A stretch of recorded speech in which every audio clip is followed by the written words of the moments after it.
Good morning. I'm going to take these models called fraction bars or fraction strips, and I'm going to convert them first into a decimal and then into a percent. The reason I'm doing a decimal first is because fraction strips don't work that well to go directly to a percent, but I will do that in my next video with grids, with 100 grids. Those work easier to go from the model to a percent and then to a decimal.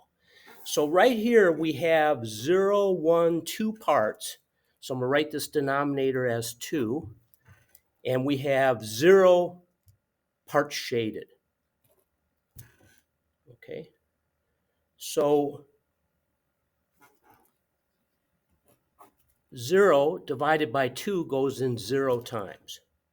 Okay, so we have 0, and you could write it as 0.0 or 0.00 if you want. Okay, that's fine. Here's the decimal. And when we multiply it times 100, it's still 0 as a percent. So this is 0 as a decimal, and this is 0%. The next fraction strip, we have 0, 1, 2, 3, 4, 5, 6, 7, 8. We have 8 parts. So I'm going to write the denominator as 8. And then I'm going to count the shaded parts. 0, 1, 2, 3. We have 3 A's.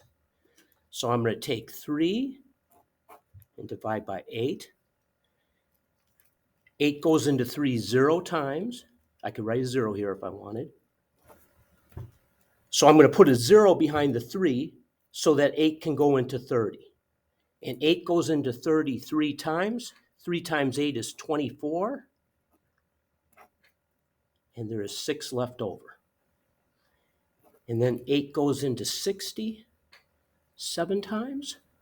7 times 8 is 56. There's 4 left over. I put a 0 behind it. 8 goes into 45 times. So our decimal is 375 thousandths. Now to convert this into a percent, I'm going to go ahead and multiply 100. Okay, and the place value ends up right here. So we have 37.5%. So let's check this and make sure this is a reasonable answer. Let's look at our benchmarks. Okay, this would be 0%. This would be 100%. This would be 50%. So this makes sense. It's less than 50%, 37.5%, but not that far away.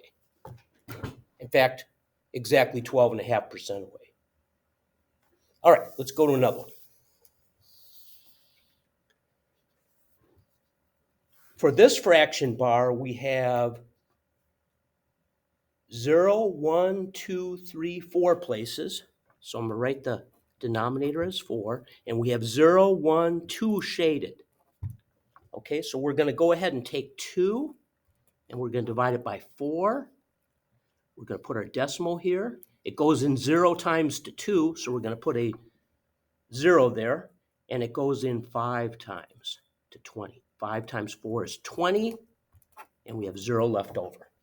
So our decimal is 0.5. Now, when we go to change this to a percent, we're going to multiply it times 100, and we are going to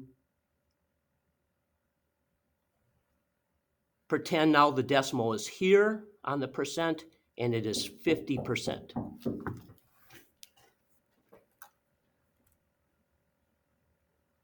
I'm sorry, I got somebody knocking at my window.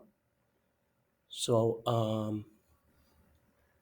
not really sure what to do with that. Okay, so this is 50%.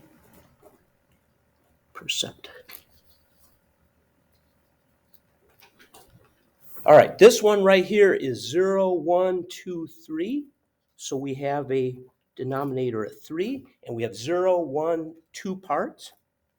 We're going to take 2, and we're going to divide it by 3. And it goes in 0 times. 3 goes into 2 0 times, so we're going to make it 20. Okay, and then that goes in 6 times. 3 times 6 is 18. And we have another 2 again. So this is going to be a repeating pattern, and I show this like this. All right, when we go ahead and multiply it times 100, we get 66 and 6 repeating percent.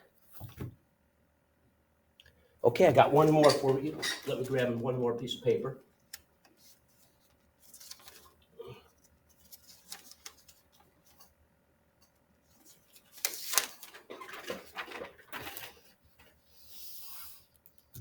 All right, this fraction strip, we have 0, 1, 2 parts, and we have 0, 1, 2 parts. We have 2 halves. Okay, so we're going to go ahead and take 2 and divide it by 2. It goes in 1 time. We can put our decimal here if we want to and make it 1.0 if we want. Okay, and we are going to move the place value 2 places and pretend like it's here. 100%. So 100% of the grid is shaded, so that makes sense. Thank you. Have a great day. I'm making another video with grids.